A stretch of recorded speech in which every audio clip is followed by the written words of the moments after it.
এই কমিউনাল শব্দটা কারা ব্যবহার করে, কেন ব্যবহার করে,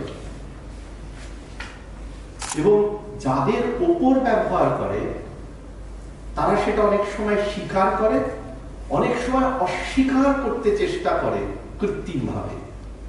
কিন্তু সেটা কি? ভাবুন, আপনার দেশের উপর একটা রাজনৈতিক সাম্রাজ্যবাদ রয়েছে, অর্থাৎ পলিটিক্যাল ইম্পিরিয়ালিজম রয়েছে। ব্রিটিশরা সেটি করেছিল, আপনি তাকে সরাবার চেষ্টা করেছেন। তাহলে কি পলিটিক্যাল ইম্পিরিয়ালিজমের বিরুদ্ধাচরণ করে আপনি ইন্ডিপেন্ডেন্স মুভমেন্ট করেছেন। তাহলে ইম্পিরিয়ালিজম করকমের হতে পারে, অর্থাৎ সাম্রাজ্যবাদ করকমের হতে পারে। আমরা পলিটিক্যাল ইম্পিরিয়ালিজমের কথা জানি, যেটাকে রাজনৈতিক সাম্রাজ্যবাদ বলে। ইকোনমিক ইম্পিরিয়ালিজমের কথা জানি, যেটা অর্থনৈতিক সাম্রাজ্যবাদ হবে। এ দুটি নিয়ে পশ্চিমে প্রচুর আলোচনা হয়েছে, আমাদের এখানেও হয়েছে। যেটি নিয়ে হয়নি সেটি হচ্ছে রিলিজিও কালচারাল ইম্পিরিয়ালিজম, ধর্ম সাংস্কৃতিক সাম্রাজ্যবাদ, যার বিরুদ্ধে ভারতবর্ষ দীর্ঘ হাজার বছর ধরে লড়াই করেছে। কি সেটা? আরাবিয়ান রিলিজিও কালচারাল এক্সপ্যানশনিজমের বিরুদ্ধে ধার্মিক রিলিজিও কালচারাল কন্টেইনমেন্ট, অর্থাৎ আরবীয় ধর্ম সংস্কৃতির সম্প্রসারণবাদের প্রতিস্পর্ধী শক্তি হিসাবে ধার্মিক ধর্ম সাংস্কৃতিক সম্প্রসারণবাদের প্রতিস্পর্ধী শক্তি হিসাবে তাকে কন্টেইন করা, অর্থাৎ তাকে প্রতিরোধ করার প্রক্রিয়া। এটি যদি না হতো তাহলে কি হতো? ইরান যেমন তার প্রাচীন ধর্ম জোরাস্ট্রিয়ানিজম ভুলে আক্রমণকারী ধর্ম গ্রহণ করে আক্রান্ত ধর্ম সাংস্কৃতিক ভাবে সর্বশান্ত হয়েছে, একইভাবে ভারতবর্ষ আক্রমণকারী ধর্ম গ্রহণ করে আক্রান্ত তার ধর্ম সাংস্কৃতিক সাম্রাজ্যবাদের কাছে আত্মসমর্পণ করত। এই রিলিজিও কালচারাল ইম্পিরিয়ালিজমের বিরুদ্ধে দাঁড়িয়ে ভারতবর্ষ 1000 বছর লড়াই করেছে। কিন্তু এই 1000 বছর ভারতবর্ষ এই যে রিলিজিও কালচারাল ইম্পিরিয়ালিজমের বিরুদ্ধে দাঁড়িয়ে লড়াই করেছে, কারা করল? বঙ্কিমচন্দ্র যখন 1871 আশেপাশে বলছেন যে বঙ্গদেশে হিন্দু মুসলমান সমানে সমানে চলছে, অর্থাৎ জনসংখ্যা সমান সমান, বঙ্কিমচন্দ্র কল্পনা প্রসূত হয়ে বলছেন না। অত্যন্ত উচ্চ পদে চাকরি করতেন, সারা বঙ্গদেশ ভ্রমণ করেছিলেন, এবং স্বাধীনতার সময় যখন বঙ্গদেশ বিভাজিত হয় তখন কিন্তু অঙ্ক বলছে, সেন্সাস রিপোর্ট বলছে যে বঙ্গদেশে 42% ছিল হিন্দু ধর্ম সম্প্রদায় ভুক্ত, 4% বৌদ্ধ ধর্ম সম্প্রদায় এবং অন্যান্য, এবং 54% মুসলমান ধর্ম সম্প্রদায় ভুক্ত।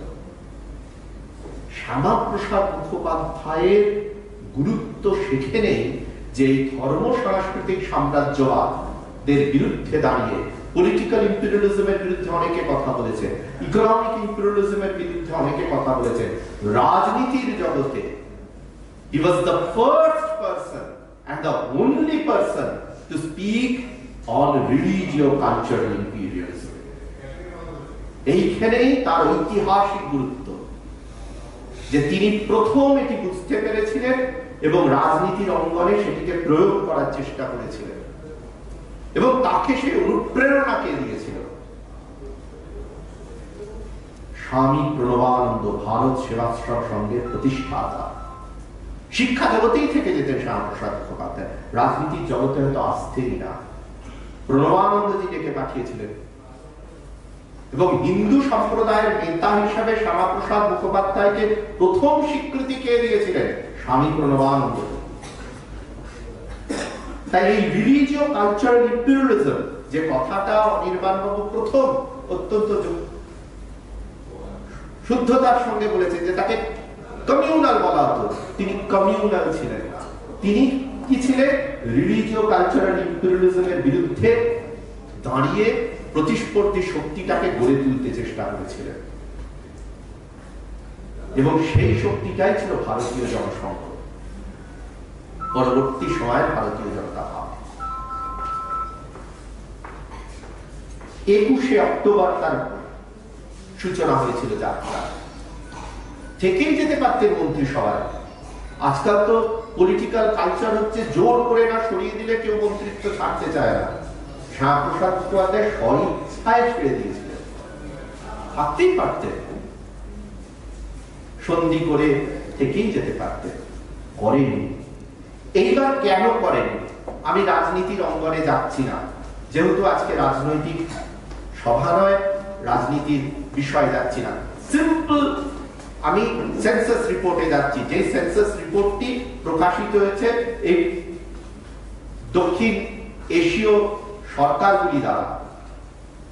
1947 সাল দেশ ভাগ হচ্ছে। শ্যামাপ্রসাদ মুখোপাধ্যায় বললেন যে ভারত বিভাজন যদি হিন্দু মুসলমানের ভিত্তিতে হয়, যেটা টু নেশন থিওরি, তাহলে শুধু স্টেট ইউনিট থাকবে না। পাঞ্জাব এবং বেঙ্গলের ক্ষেত্রে, যেখানে পাঞ্জাবে 42% হিন্দু এবং শিখ, এবং বেঙ্গলের ক্ষেত্রে যেখানে 46% হিন্দু, বুদ্ধিস্ট এবং নন মুসলিম, সেখানে ডিস্ট্রিক্ট এবং থানা হবে প্যারামিটার। এবং এই সূত্র, দ্য মুখার্জি ডক্ট্রিন, সেই সূত্রে পূর্ব পাঞ্জাব, যেটি আজকের বর্তমান পাঞ্জাব স্টেট, হরিয়ানা, হিমাচল প্রদেশ, দিল্লি, এই গোটা এরিয়াটা নিয়ে পূর্ব পাঞ্জাব, আর বর্তমান পশ্চিমবঙ্গ। আপনি ভাবুন এই দুটো জায়গা যদি শ্যামাপ্রসাদ মুখোপাধ্যায় বাঁচাতে না পারতেন কি হতো? জম্মু কাশ্মীরে আমরা থাকতাম না, ম্যাপে ভারতবর্ষের জম্মু কাশ্মীর থাকতো না, আর উত্তর পূর্ব ভারতও থাকতো না। শ্যামাপ্রসাদ মুখার্জি ভারতবর্ষের ম্যাপটাকে রিড্র করলেন। এই মুখার্জি ডক্ট্রিন পূর্ব পাঞ্জাব এবং পশ্চিমবঙ্গকে প্রায় জিন্নার কবল থেকে ছিনিয়ে নিয়ে এলেন। এইটা হচ্ছে তার রিলিজিও কালচারাল ইম্পেরিয়ালিজমের বিরুদ্ধে লড়াই। সেইখানে দাঁড়িয়ে যে ট্রান্সফার অফ পপুলেশনের কথা হয়েছিল, transfer of population and transfer of property, Shyamaprasad Mukhopadhyay বলেছিলেন, সর্দার পটেল বলেছিলেন, আচার্য কৃপালিনী বলেছিলেন, চক্রবর্তী রাজা গোপালাচারী বলেছিলেন, বাবু রাজেন্দ্র প্রসাদ বলেছিলেন, নেহেরুজি মানেননি। তাতে কি হলো পরিণতি? সমস্ত ভারতবর্ষ জুড়ে যদি আপনি দেখেন যত রাজ্য আছে, only 2 states got divided, Bengal and Punjab. Only 2. Other states went to Pakistan or came to India, keeping their territorial integrity intact. পাঞ্জাবের ক্ষেত্রে ক্লিন ট্রান্সফার অফ পপুলেশন হলো। হিন্দু এবং শিখেরা প্রায় পূর্বে চলে এলেন, মুসলমান ধর্মাবলম্বীরা পশ্চিমে চলে গেলেন। বেঙ্গলে কি হলো? স্বাধীনতার সময় 46% হিন্দু এবং বৌদ্ধ ও অমুসলিম জনসংখ্যা ছিল বেঙ্গলে, অখণ্ডবঙ্গে, পূর্ববঙ্গ পশ্চিমবঙ্গ নিয়ে। আজকে কত? বাঙালি হিসাবে আমরা যে কথাটা বলি, বাংলা ভাষাভাষী হিসাবেও যদি কথা বলি, বাংলা ভাষাভাষী সমাজে বাংলায় যারা কথা বলেন তাদের জনসংখ্যা যারা অমুসলমান 33% এসে ঠেকেছে, যেটা ছিল 46%। 70 বছরের যাত্রায় এই পরিণতি হয়েছে। 46% থেকে আমরা কমে দাঁড়িয়েছি 33%।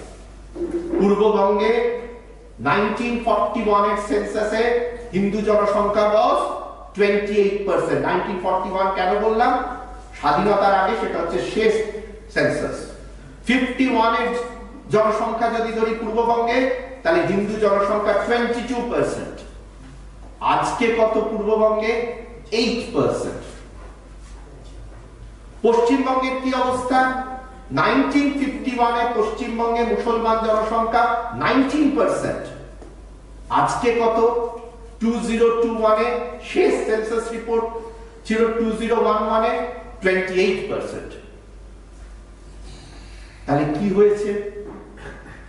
13% হিন্দু বাঙালি হারিয়ে গেছে। আরো আসি, স্বাধীনতার পরে অন্ধ্রপ্রদেশের লোকসভায় সিট কত ছিল? 42। অখণ্ড অন্ধ্রপ্রদেশ, তখন তেলেঙ্গানা অন্ধ্রপ্রদেশে বিভক্ত হয়নি। পশ্চিমবঙ্গের লোকসভার সিট কত ছিল? 42। আজকে অন্ধ্রপ্রদেশের জনসংখ্যা কত? প্রায় 7.5 কোটি। পশ্চিমবঙ্গের জনসংখ্যা কত? প্রায় 10 কোটির কাছাকাছি। এই 1.5 কোটি বেশি লোক এলো কোথা থেকে? Rate of growth of population যদি ধরে, Hindu Bengali rate of growth of population আর Hindu Telugu rate of growth of population মোটামুটি সমান। তাহলে এই 1.5 কোটি লোক এলো কোথা থেকে? জয়সওয়াল জি ডক্টর মনমোহন সিং ক্যাবিনেটের বলছেন 1.25 crore বাংলাদেশি ইনফিল্ট্রেটর ভারতবর্ষে আছে। পার্লামেন্টে দাঁড়িয়ে জয়সওয়াল জি বলছেন, যিনি মনমোহন সিং ক্যাবিনেটের, পত্রিকা তৎকালীন বেরিয়েছে।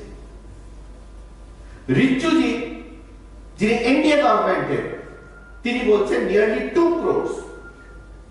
তাহলে আপনি ধর্ম কর্ম ছেড়েই দিলাম, কোন একটি দেশ কন্টিনিউয়াস ইনফিল্ট্রেশন যদি হতে থাকে, তাহলে পশ্চিমবঙ্গের আর্থিক স্থিতি কোথায় গিয়ে দাঁড়াবে? আমেরিকা মেনে নেবে কন্টিনিউয়াস ইনফিল্ট্রেশন, ইউরোপ মেনে নেবে কন্টিনিউয়াস ইনফিল্ট্রেশন, কোন পৃথিবীর দেশ মেনে নেবে কন্টিনিউয়াস ইনফিল্ট্রেশন? ইনফিল্ট্রেশন কন্টিনিউয়াস হলে ধর্মের পার্সপেক্টিভটা আমি রাখছি পাশে, ইকোনমিক পার্সপেক্টিভ কি হবে, সিকিউরিটি পার্সপেক্টিভ কি হবে? তার আরেক পরিণতি, rate of growth of Muslim population throughout India 0.8%, পশ্চিমবঙ্গে 1.8%, twice the more, আসামে 3.3%, thrice the more।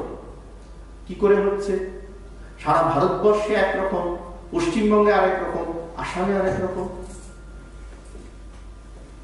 Where we are heading towards?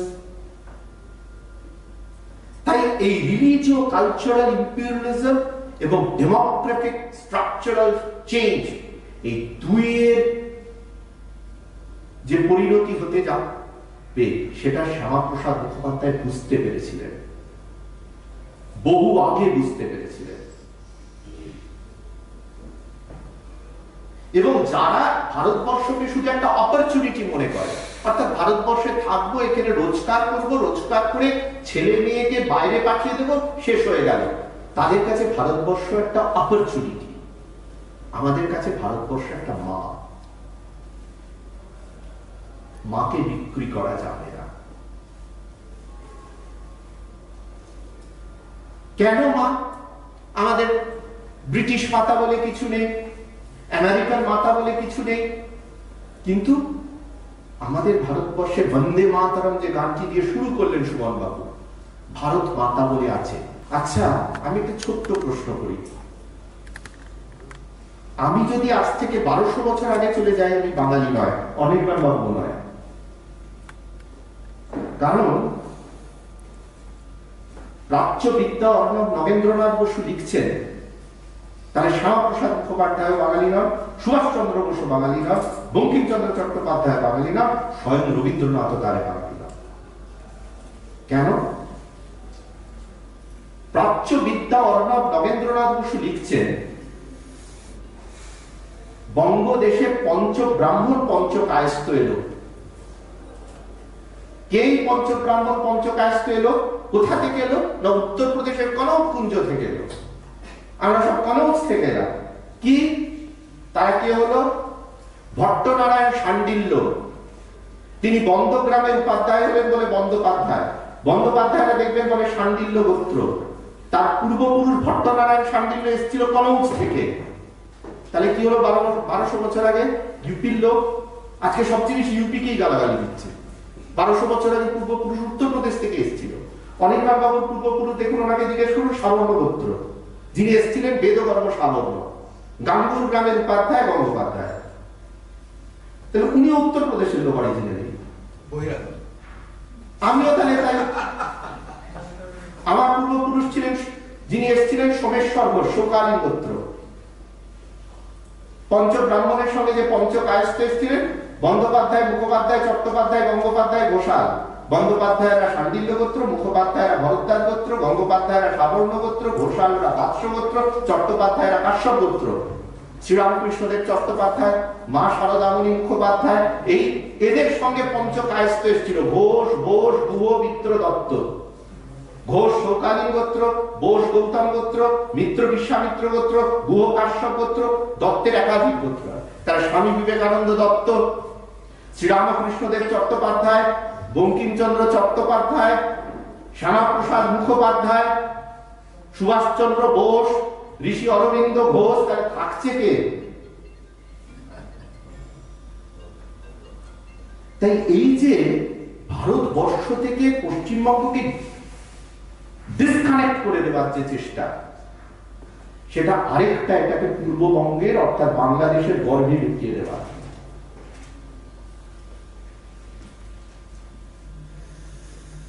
এই জায়গায় দাঁড়িয়ে এই হিন্দুত্ব শব্দ প্রথম কে লিখেছিলেন? চন্দ্রনাথ বসু।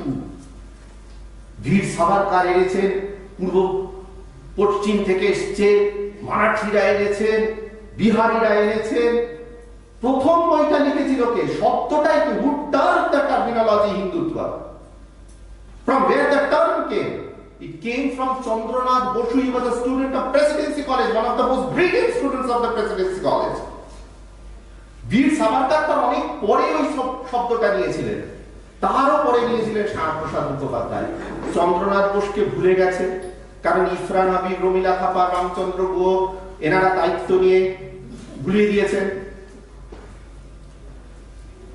আর রমেশ চন্দ্র মজুমদার, স্যার যদুনাথ সরকার, নীলকান্ত শাস্ত্রী, রাখাল দাস ব্যানার্জি, নিহার রঞ্জন রায়, যারা একে মনে করাবেন তাদের বইগুলো সরিয়ে দিয়েছে। তো রমেশ চন্দ্র মজুমদার তো কোনোদিন জনসংঘ করেননি। তার বইয়ে কি লেখা আছে? আর্যরা বাইরে থেকে এসেছিল। শ্যামাপ্রসাদ মুখোপাধ্যায় এটা মানতেন না, তিনি কমিউনাল হয়ে গেলেন। রমেশ চন্দ্র মজুমদারও মানতেন না। কে লিখলেন? রমিলা থাপা। কোথা থেকে লিখলেন? আমি কোথা থেকে এসেছি, আমার বাড়ির অ্যাড্রেস আমি ভালো জানবো। যারা লিখলেন তারা এক বিন্দু সংস্কৃত জানেন না। ঋগ্বেদ, সামবেদ, যজুর্বেদ, অথর্ববেদ ঘেঁটে বলে দিন কোথায়। আর্য ঋষিরা লিখছেন তারা বাইরে থেকে এসেছিলেন ভারতবর্ষে। তারা যদি বাইরে থেকে আসতেন, ককেসাস থেকে আসতেন, ক্যাসপিয়ান থেকে আসতেন, ঋগ্বেদের একটা শ্লোক দেখিয়ে দিই যে তারা কাস্পিয়ান, ককেসাস থেকে এসে লিখেছেন। তারা তো পণ্ডিত লোক ছিলেন, মূর্খ লোক ছিলেন না। তারা কোথা থেকে এসেছেন? তারা সবচেয়ে ভালো সমগ্র সাহিত্য লিখেছেন, একটা লাইন লিখেছেন। যেখান থেকে এসেছেন সেখানে ক্লাসিক্যাল ল্যাঙ্গুয়েজ এরকম কিছু আছে নেই, কিন্তু রমিলা থাপার আবিষ্কার করছে। এই মিথ্যাগুলো আস্তে আস্তে ধরা পড়ে যাবে। সায়েন্স যেভাবে ডেভেলপ করছে, জেনেটিক স্টাডিতে ধরা পড়ে যাবে। শ্যামাপ্রসাদ মুখোপাধ্যায় হিন্দুত্বকে কোথায় রেখেছিলেন? যেখান থেকে শুরু করেছিলাম, রিলিজিও কালচারাল ইম্পেরিয়ালিজম থেকে আটকাতে। হিন্দু ধর্মকে রিলিজিও কালচারাল ইম্পেরিয়ালিজম থেকে আটকাতে হিন্দুত্ব বই লিখেছিলেন চন্দ্রনাথ বসু। সেটাকে বীর সাভারকারজি পরে গ্রহণ করেছিলেন, শ্যামাপ্রসাদ মুখোপাধ্যায় তারপরে। এই জায়গায় দাঁড়িয়ে আমাদের দীর্ঘ আলোচনার সুযোগ নেই। ইতিহাসটাকে আমাদের গুলিয়ে দেওয়া হয়েছে। কেন গুলিয়ে দেওয়া হয়েছে? আপনি যদি ইতিহাস বইটা খুললে সারাক্ষণ পড়তে থাকেন যে বৈদেশিক আক্রমণ হয়েছে ভারতবর্ষে, তারা এসেছে আমাদের উপর দমন করেছে, দমন করেছে, পীড়ন করেছে, আপনি এটা পড়তে পড়তে একটা স্লেভ নেশন তৈরি হবে, একটা দাস মনোবৃত্তি তৈরি হবে, এবং আপনি সেই দাস মনোবৃত্তিতে আচ্ছন্ন হয়ে থাকবেন। কেন লেখা হয়নি কাশ্মীরে ললিতাদিত্য মুক্তাপীঠ ছিলেন, অত্যন্ত শক্তিশালী রাজা ছিলেন, মোগলদের চেয়ে অনেক বড় রাজত্ব করেছেন অশোক, মৌর্য বংশ? কেন লেখা হয়নি? শূদ্ররা সবাই সেবক ছিল, সবাই নিম্ন কাজ করত। নন্দ বংশ শূদ্র বংশ, মৌর্য বংশ শূদ্র বংশ, অশোক নিজে শূদ্র রাজা, সূত্ররা সবাই অশ্রদ্ধার জায়গায় ছিলেন। কেন এইভাবে লেখা হলো? তাই ইতিহাসের যে চরম মনন অধ্যয়ন হয়েছে, সেই চরম মনন অধ্যয়নে আমরা নিজেদের মধ্যে নিজেদের হারিয়ে ফেলেছি। সেইখান থেকে আমাদের বেরোতে হবে, আত্মপ্রতিষ্ঠার মাধ্যমে বেরোতে হবে। ভারতবর্ষে কেউ কোথাও বহিরাগত নয়, এটা সম্পূর্ণ আমাদের উত্তরের কাশ্মীর থেকে দক্ষিণের কন্যাকুমারী পর্যন্ত, পূর্বের সোমনাথ ধাম থেকে পশ্চিমের সোমনাথ ধাম থেকে পূর্বের কামাখ্যা মায়ের মন্দির পর্যন্ত, এ দেবভূমির প্রত্যেকে যে ভারতবর্ষের বেদ বেদান্ত উপনিষদ মানে, ভারতবর্ষের গীতা রামায়ণ মহাভারত মানে, ভারতবর্ষের গো গায়ত্রী গঙ্গা মানে, তাদের সকলের যে মন্ত্র আমরা উচ্চারণ করি দেবীর সামনে, সেখানে সারা ভারতবর্ষের নদীর নাম থাকে, সারা ভারতবর্ষের পর্বতের নাম থাকে। তাহলে রাম বহিরাগত, স্বয়ং শ্রীরামকৃষ্ণদেব, তার নাম রামকৃষ্ণ হলো কি করে? শ্রীরামচন্দ্র এবং শ্রীকৃষ্ণের যুগ্ম অবতার, তাই রামকৃষ্ণ। রামকৃষ্ণদেব দীক্ষা দিয়েছিলেন স্বামীজিকে কোন মন্ত্রে? রাম মন্ত্রে। বিবেকানন্দের শ্রীরামকৃষ্ণের কাছে দীক্ষা হয়েছিল রাম মন্ত্রে। রামকৃষ্ণদেবের কুলদেবতা কি ছিল? রঘুবীর। আমাদেরও কুলদেবতা রঘুবীর। যারা আমরা অযোধ্যা কনক থেকে প্রত্যেকের কুলদেবতা রঘুবীর। রাম পর হয়ে গেলেন। স্বয়ং চৈতন্য মহাপ্রভু হরে কৃষ্ণ হরে রাম, প্রত্যেকের মধ্যে কৃষ্ণ, প্রত্যেকের মধ্যে রাম, যে রাম তিনি সারা ভারতবর্ষে ছড়িয়ে দিলেন। চৈতন্য মহাপ্রভু তাহলে বহিরাগত। যে দুর্গা মায়ের সামনে আমরা পুজো করছি, দুর্গা পুজো অকাল বোধন ভগবান শ্রী রামচন্দ্র দ্বারা কৃত, রামকৃত দুর্গা পুজো। রবীন্দ্রনাথের রাম নিয়ে কবিতা আছে, রবীন্দ্রনাথের ফ্যামিলি ট্রি দেখুন রাম নামে পরিপূর্ণ হয়ে আছে।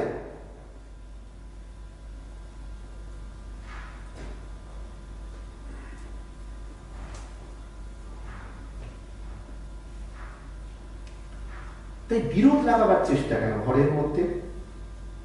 রাজনীতি রাজনীতির মতো থাক, আমি রাজনীতির মধ্যে ঢুকছি না, কিন্তু আমাদের শাশ্বত সনাতন ধর্মের যে ভিত্তি, সেই জায়গায় দাঁড়িয়ে আমাদের শ্যামাপ্রসাদকে অনুধ্যান করতে হবে।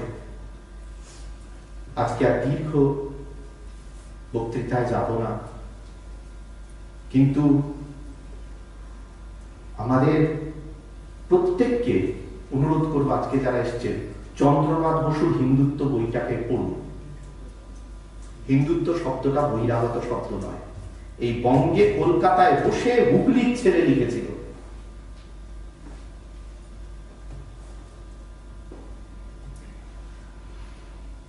আর শেষ করছি, আজকের যে দুজন অথর, দেবপ্রসাদ ঘোষ এবং হরিপদ ভারতী, দুজনকে দেখার সৌভাগ্য হয়েছিল। যারা বলেন যে হিন্দুত্ববাদী শক্তিতে যারা এসেছিলেন তারা সবাই মূর্খ, আর প্রগতিবাদী শক্তিতে যারা এসেছিলেন তারা সবাই অতিপণ্ডিত, আপনি বলুন একটু আচার্য দেবপ্রসাদ ঘোষের পড়াশোনাটা একবার পড়ে নেবে। কি বিদ্বান লোক ছিলেন, ভুলিয়ে দেওয়া হয়েছে তাকে। অধ্যাপক হরিপদ ভারতীর ইতিহাসটা পড়ে দেখুন, বিদ্বান লোক ছিলেন। পশ্চিমবঙ্গের ভারতীয় জনসংঘ বা ভারতীয় জনতা পার্টির ব্রহ্মা বিষ্ণু মহেশ যদি তিনজনকে বলা হয়, তাহলে আচার্য দেবপ্রসাদ ঘোষ, অধ্যাপক হরিপদ ভারতী এবং অধ্যাপক বিষ্ণুকান্ত শাস্ত্রী, এই তিনজন হচ্ছে পশ্চিমবঙ্গের ভারতীয় জনসংঘ এবং ভারতীয় জনতা পার্টি যদি Brahma Vishnu Mahesh, these are the 3%। Shyamaprasad babu তো সর্বভারতীয় ক্ষেত্রে, শ্যামাপ্রসাদ বাবু এবং পণ্ডিত দীনদয়াল উপাধ্যায়, কিন্তু বঙ্গের ক্ষেত্রে এই তিনজন। তাই অনির্বাণ বাবুকে অশেষ ধন্যবাদ।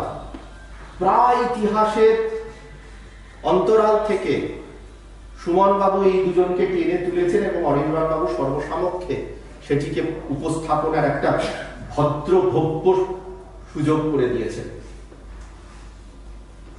এটি দরকার এবং ডক্টর শ্যামাপ্রসাদ মুখোপাধ্যায় নামে যে ফাউন্ডেশন, তার সহযোগিতা না থাকলে এটা এভাবে হওয়া সম্ভব হতো না। এবং সুমন বাবু অত্যন্ত কঠিন সময়ের মধ্যে দৃঢ়তার সঙ্গে এটি প্রকাশ করার ব্যাপারে দৃঢ়চিত্ত হয়ে না থাকলে বইও প্রকাশিত হতো না। তাই দুজনকে অশেষ ধন্যবাদ। সুমন আমাকে এটা নিয়ে প্রথম কথা শুরু করেছিল শ্যামাপ্রসাদ মুখোপাধ্যায়ের এই বছরের জন্মদিনের সময়। অনির্বাণ বাবু তারপর আমায় ফোন করেছিলেন। দুর্গাষ্টমীতে এটা মুখবন্ধ আমি লিখতে বসি, দুর্গা নবমীতে এই মুখবন্ধ লেখা আমার শেষ হয় এবং অনির্বাণ বাবুকে এবং সুমন বাবুকে ফোনে আমি জানাই যে আপনারা যে দায়িত্ব দিয়েছিলেন আমি দুর্গাপুজোয় শেষ করবো ঠিক করেছিলাম, দুর্গাপুজোতেই শেষ করেছি। তাই আপনাদের সকলকে অনুরোধ জানাবো এই বইটি পড়তে। দুজন বিখ্যাত লোক লিখছেন শ্যামাপ্রসাদ মুখোপাধ্যায় সম্পর্কে, আচার্য দেবপ্রসাদ ঘোষ এবং অধ্যাপক হরিপদ ভারতী। যে গানটা দিয়ে আমার সংস্কার ভারতীর ছাত্ররা শেষ করলো, তার যে মূল চয়ন সেটি দিয়ে আমি আমার বাণীকে বিশ্রাম দিই। रत्न धान्य पुष्पिता अनंत हे सुखान्विता पुण्य भूरनंदिता सवांकनंदिनीर्वा सप्न एकलाश्मिता स्मिता शुभातिरोत्तमा रूप निलया तुलनीया अमित वैभव रामा धरणिरावती तं वरेण्यं जन्मभूमिं नमामि मम भारत भूमिं नमामि मम जन्मभूमिं नमामि। ओम स्थापकाय च धर्मस्व स्वर्गधर्म स्वरूपिणे अवतार वरिष्ठाय श्री रामकृष्ण ते नमः। नमस्ते जतिराजाय विवेकानंद सूरये सच्चित् सुख स्वरूपाय स्वामिने तापहारिणे जननीं स्वारदां देवीं रामकृष्णं जगद्गुरुं पादपद्मे तयोषित्या प्रणमामि मुहुर्मुहुः। हरि ओम।